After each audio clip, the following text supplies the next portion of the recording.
I remember my parents dragging me up the fells in the rain, and I wasn't always too appreciative of it, and I do the same to my boys now. I do love the Lake District and Cumbria more generally. There's just something about it which makes me feel at home, and I think it's a lot to do with the fact that I was brought up close to here and spent a lot of time as a young child coming and visiting. But there's nothing like the great outdoors, being up on the fells on a beautiful day, seeing the lakes, and getting back to nature. You can do that here. And what is wonderful about living, in the UK is that you have something as precious and special as the Lake District to enjoy. And it's, you don't have to get on a plane and travel, thousands of miles to go and see it.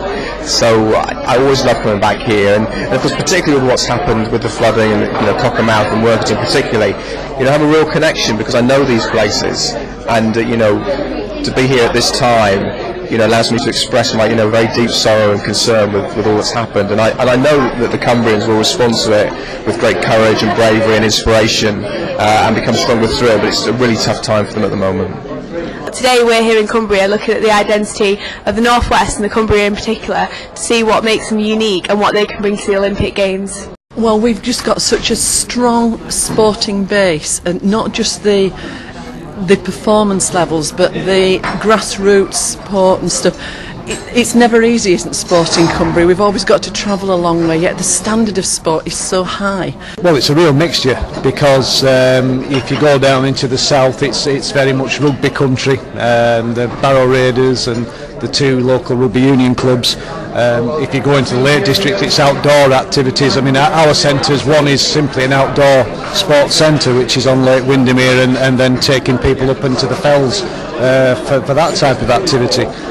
So it's very, very varied. I think that's what you notice about Cumbria, is it isn't just thought about as one thing. It's very varied, and so you've got to look at all sorts of activities. It's friendlier, it's got a natural atmosphere. It's good for walking because of all the hills and stuff, and it's just all round good for sports like kayaking, surfing and the lakes and stuff.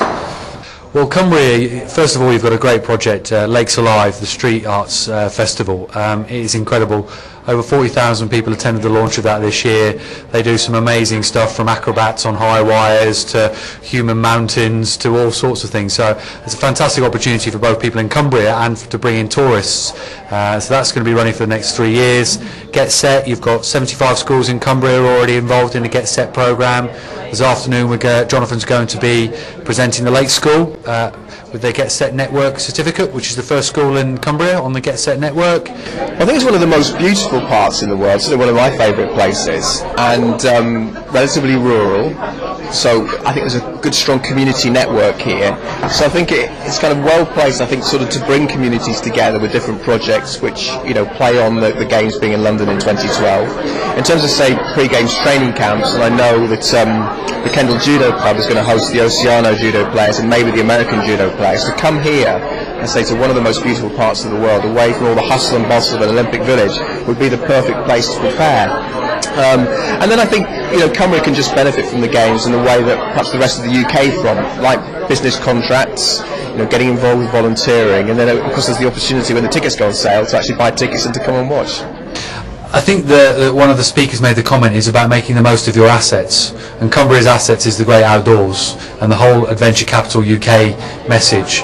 So when we think about things like the Torch Relay, it's a great opportunity to make an iconic statement about Cumbria and the UK, the Torch Relay up here. So that's some of the things I think is just about making the most of what you've got, and Lakes Alive is an example of that.